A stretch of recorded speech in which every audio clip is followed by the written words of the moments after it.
George Orwell, La ferme des animaux.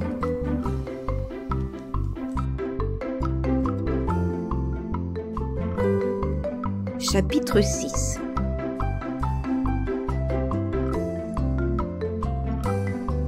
Toute l'année, les animaux trimèrent comme des esclaves, mais leur travail les rendait heureux.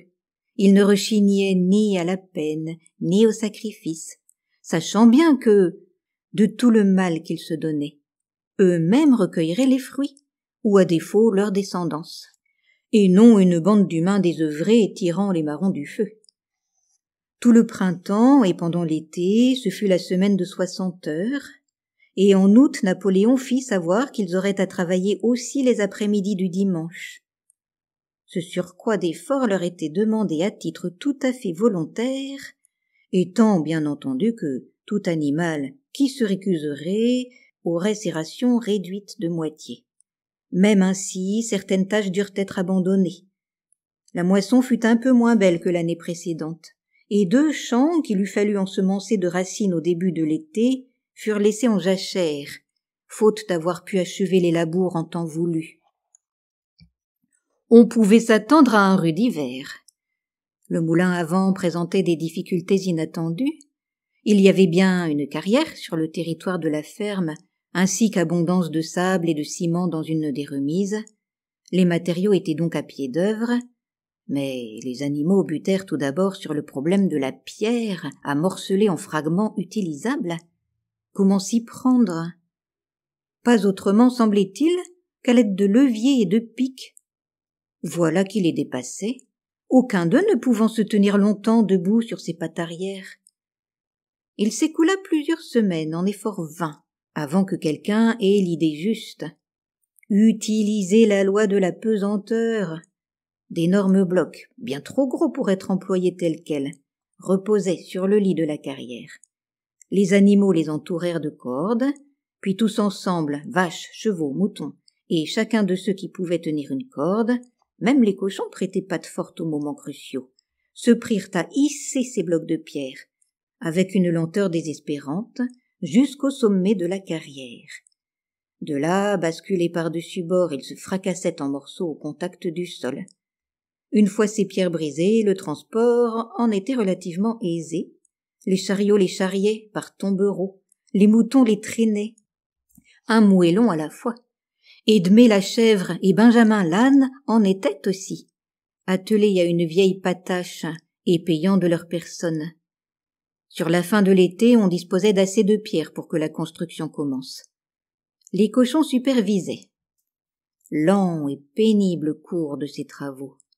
C'est souvent qu'il fallait tout un jour d'efforts harassants pour tirer un seul bloc de pierre jusqu'au faîte de la carrière, et même parfois, ils se brisaient pas au sol. Les animaux ne seraient pas parvenus à bout de leur tâche sans Malabar, dont la force semblait égaler celle additionnée de tous les autres. Quand le bloc de pierre se mettait à glisser, et que les animaux, emportés dans sa chute sur le flanc de la colline, hurlaient la mort, c'était lui toujours qui l'arrêtait à temps, arc-bouté de tout son corps. Et chacun, saisi d'admiration, le voyant âner et pousse à gagner du terrain, tout haletant, ses flancs immenses couverts de sueur, la pointe des talons tenant dru au sol. Douce parfois lui disait de ne pas s'éreinter pareillement, mais lui ne voulait rien entendre. Ces 2 mots d'ordre, « je vais travailler », plus dur, et Napoléon ne se trompe jamais, lui semblait une réponse suffisante à tous ses problèmes. Il s'était arrangé avec le jeune coq pour que celui-ci le réveille 3/4 d'heure à l'avance au lieu d'une demi-heure. De plus, à ces moments perdus, mais il n'en avait plus guère, il se rendait à la carrière pour y ramasser une charretée de pierrailles qu'il tirait tout seul jusqu'à l'emplacement du moulin. Malgré la rigueur du travail, les animaux n'eurent pas à pâtir de tout l'été. S'ils n'étaient pas mieux nourris qu'au temps de Jones, en tout cas, ils ne l'étaient pas moins. L'avantage de subvenir à leurs propres besoins, indépendamment de ceux extravagants de 5 êtres humains, était si considérable que pour le perdre, il eût fallu accumuler beaucoup d'échecs. De bien des manières, la méthode animale était la plus efficace, et elle économisait du travail. le sarclage par exemple, pouvait se faire avec une minutie impossible chez les humains, et les animaux s'interdisant désormais de chaparder, il était superflu de séparer par des clôtures les pâturages des labours, de sorte qu'il n'y avait plus lieu d'entretenir haies et barrières. Malgré tout, comme l'été avançait, différentes choses commencèrent à faire défaut sans qu'on s'y fût attendu. Huile de paraffine, clous, ficelles, biscuits pour les chiens, fer du maréchal Ferrand. Tout produit qui ne pouvait pas être fabriqué à la ferme. Plus tard, on aurait encore besoin de graines et d'engrais artificiels, sans compter différents outils et la machinerie du moulin.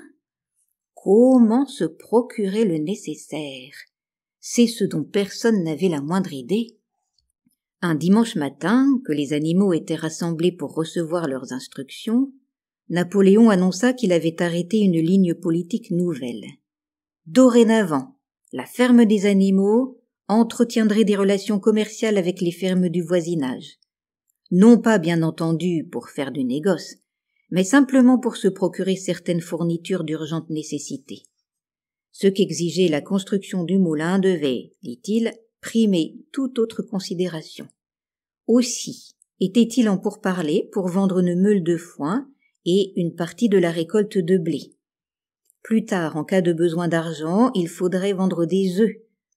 On peut les écouler au marché de Willingdon. Les poules, déclara Napoléon, devaient se réjouir d'un sacrifice qui serait leur quote-part à l'édification du moulin à vent. Une fois encore, tous les animaux éprouvèrent une vague d'inquiétude. Ne jamais entrer en rapport avec les humains, ne jamais faire de commerce, ne jamais faire usage d'argent. N'était-ce pas là certaines des résolutions prises à l'assemblée triomphale qui avait suivi l'expulsion de Jones? Tous les animaux se rappelaient les avoir adoptés, ou du moins ils croyaient en avoir gardé le souvenir. Des 4 jeunes gorées qui avaient protesté quand Napoléon avait supprimé les assemblées élevèrent timidement la voix, mais pour être promptement réduits au silence, et comme foudroyés par les grognements des chiens. Puis, comme d'habitude, les moutons lancèrent l'antenne. 4 pattes oui, 2 pattes non. Et la gêne passagère en fut dissipée. Finalement, Napoléon dressa la patte pour réclamer le silence et fit savoir que toutes les dispositions étaient déjà prises.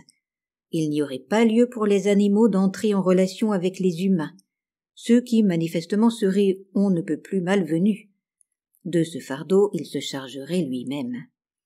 Un certain monsieur Whymper, avoué à Willingdon, avait accepté de servir d'intermédiaire entre la ferme des animaux et le monde extérieur, et chaque lundi matin il viendrait prendre les directives. Napoléon termina son discours de façon coutumière, s'écriant « Vive la ferme des animaux !» et après avoir entonné « Bête d'Angleterre », on rompit les rangs. Ensuite, Brille-Babil fit le tour de la ferme afin d'apaiser les esprits. Il assura aux animaux que la résolution condamnant le commerce et l'usage de l'argent n'avait jamais été passée ou même proposée. C'était la pure imagination, ou alors une légende née des mensonges de Boule de Neige. Et comme un léger doute subsistait dans quelques esprits, Brille-Babil, en personne astucieuse, leur demanda « Êtes-vous tout à fait sûr, camarades, que vous n'avez pas rêvé? Pouvez-vous faire état d'un document, d'un texte consigné sur un registre ou l'autre ?» Et comme assurément n'existait aucun écrit consigné, les animaux furent convaincus de leur erreur. Comme convenu, M. Whymper se rendait chaque lundi à la ferme.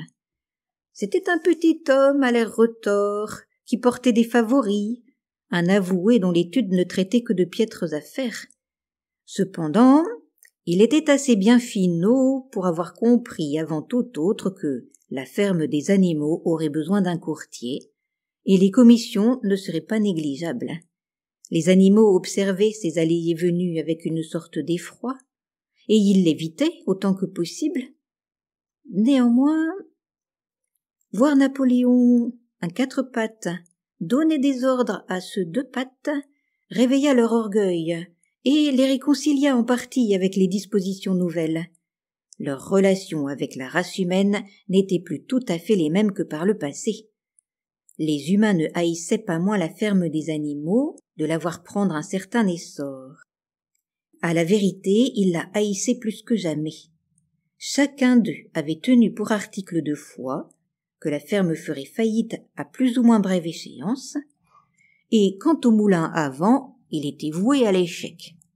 Dans leur taverne, ils se prouvaient les uns aux autres, schéma à l'appui, que fatalement il s'écroulerait, ou qu'à défaut il ne fonctionnerait jamais. Et pourtant ils en étaient venus, à leur corps défendant, à un certain respect pour l'aptitude de ces animaux à gérer leurs propres affaires. Ainsi désignait-il maintenant la ferme des animaux sous son nom, sans plus feindre de croire qu'elle fût la ferme du manoir, et de même avait-il renoncé à défendre la cause de Jones. Celui-ci, ayant perdu tout espoir de rentrer dans ses biens, s'en était allé vivre ailleurs. Sauf par le truchement de Whymper, il n'avait pas été établi de relation entre la ferme des animaux et le monde étranger. Mais un bruit circulait avec insistance. Napoléon aurait été sur le point de passer un marché avec soit M. Pilkington de Foxwood, soit M. Frédéric de Pinchfield, mais en aucun cas, ainsi qu'on en fit la remarque, avec l'un et l'autre en même temps. Vers ce temps-là, les cochons emménagèrent dans la maison d'habitation dont ils firent leur quartier. Une fois encore, les animaux crurent se souvenir qu'une résolution contre ces pratiques avait été votée dans les premiers jours. Mais une fois encore, Bréhibabil parvint à les convaincre qu'il n'en était rien. Il est d'absolue nécessité, expliquait-il, que les cochons, tête pensante de la ferme, aient à leur disposition un lieu paisible où travailler. Il est également plus conforme à la dignité du chef, car depuis peu, il lui était venu de conférer la dignité de chef à Napoléon, de vivre dans une maison que dans une porcherie. Certains animaux furent troublés d'apprendre non seulement que les cochons prenaient leur repas à la cuisine et avaient fait du salon leur salle de jeu, mais aussi qu'ils dormaient dans des lits. Comme de coutume, Malabar en prit son parti. Napoléon ne se trompe jamais. Mais Douce, croyant se rappeler une interdiction expresse à ce sujet, se rendit au fond de la grange, et elle tenta de déchiffrer les 7 commandements inscrits là. N'étant à même que d'épeler les lettres une à une, elle s'en alla quérir Edmé. « Edmé, dit-elle, lis-moi donc le 4e commandement. N'y est-il pas question de ne jamais dormir dans un lit ?» Edmé épelait malaisément les lettres. Enfin, « Cela dit, aucun animal ne dormira dans un lit avec des draps. » Chose curieuse, Douce ne se rappelait pas qu'il eût été question de draps dans le 4e commandement. Mais puisque c'était inscrit sur le mur, il fallait se rendre à l'évidence. Sur quoi Bréhibabil vint à passer par là avec 2 ou 3 chiens, et il fut à même d'expliquer l'affaire sous son vrai jour. « Vous avez donc entendu dire, camarades, que nous, les cochons, dormons maintenant dans les lits de la maison. Et pourquoi pas? Vous n'allez tout de même pas croire à l'existence d'un règlement qui proscrive des lits. Un lit, ce n'est jamais qu'un lieu où dormir. Le tas de paille d'une écurie, qu'est-ce que c'est, à bien comprendre, sinon un lit? L'interdiction porte sur les draps, lesquels sont d'invention humaine. Or, nous avons enlevé les draps des lits et nous dormons entre les couvertures. Ce sont là des lits où on est très bien, mais pas outre mesure, je vous en donne mon billet, camarades, avec ce travail de tête qui désormais nous incombe. Vous ne voudriez pas nous ôter le sommeil réparateur, hein, camarades? Vous ne voudriez pas que nous soyons exténués, au point de ne plus faire face à la tâche? Sans nul doute, aucun de vous ne désire le retour de Jones. » Les animaux le rassurèrent sur ce point, et ainsi fut clos le chapitre des lits, et nulle contestation non plus lorsque quelques jours plus tard il fut annoncé qu'à l'avenir les cochons se lèveraient 1 heure plus tard que les autres. L'automne venu au terme d'une saison de travail éprouvante, les animaux étaient fourbus mais contents. Après la vente d'une partie du foin et du blé, Les provisions pour l'hiver n'étaient pas fort abondantes, mais le moulin contrebalançait toutes déconvenues. Il était maintenant presque à demi bâti.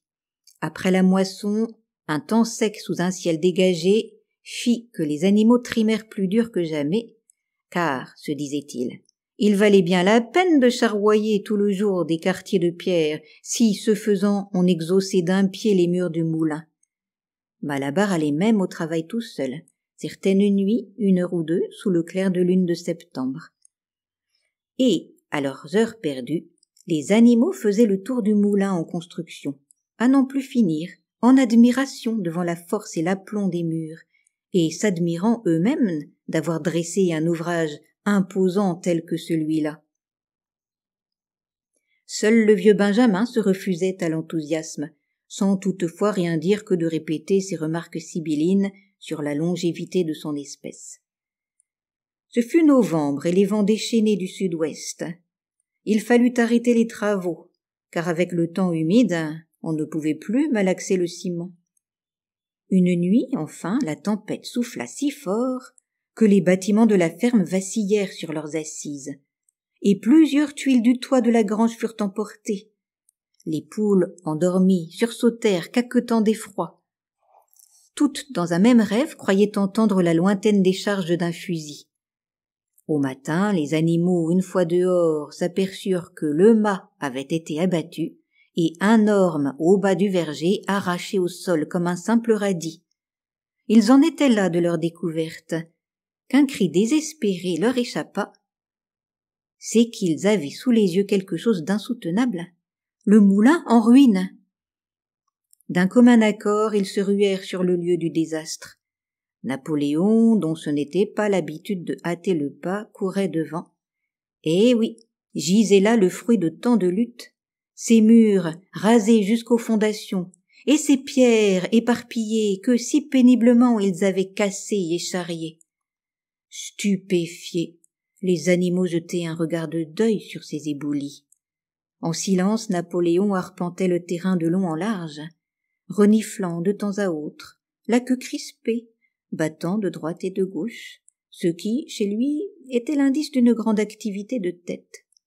Soudain, il fit halte, et il fallait croire qu'il avait arrêté son parti. « Camarades, dit-il, savez-vous qui est le fautif? L'ennemi qui s'est présenté à la nuit et a renversé notre moulin à vent? C'est Boule de Neige, rugit Napoléon. Qui? Oui, enchaîna-t-il. C'est Boule de Neige, par pure malignité, pour contrarier nos plans, et se venger de son ignominieuse expulsion. Lui, le traître. À la faveur des ténèbres, il s'est faufilé jusqu'ici, et il a ruiné d'un coup 1 an bientôt de notre labeur. Camarades, de ce moment, je décrète la condamnation à mort de Boule de Neige. Sera héros animal de 2e classe et recevra un demi-boisseau de pommes quiconque le conduira sur les bancs de la justice. Un boisseau entier à qui le capturera vivant. Que même Boule de Neige ait pu se rendre capable de pareille vilainie, voilà une découverte qui suscita chez les animaux une indignation extrême. Ce fut un tel tollé qu'incontinent chacun réfléchit au moyen de se saisir de Boule de Neige si jamais il devait se représenter sur les lieux. Presque aussitôt, on découvrit sur l'herbe, à petite distance de la butte, des empreintes de cochons. On ne pouvait les suivre que sur quelques mètres, mais elles avaient l'air de conduire à une brèche dans la haie. Napoléon, ayant reniflé de manière significative, déclara qu'il s'agissait bien de Boule de Neige. D'après lui, il avait dû venir de la ferme de Foxwood, et ayant fini de renifler, « Plus d'atermoiements, camarades !» s'écria Napoléon. « Le travail nous attend. Ce matin même, nous allons nous remettre à bâtir le moulin, et nous le détellerons pas de tout l'hiver, qu'il pleuve ou qu'il vente. Nous ferons savoir à cet abominable traître qu'on ne fait pas si facilement table rase de notre œuvre. Souvenez-vous-en, camarades, nos plans ne doivent être modifiés en rien. Ils seront terminés aujourd'hui. En avant, camarades. Vive le moulin à vent, vive la ferme des animaux.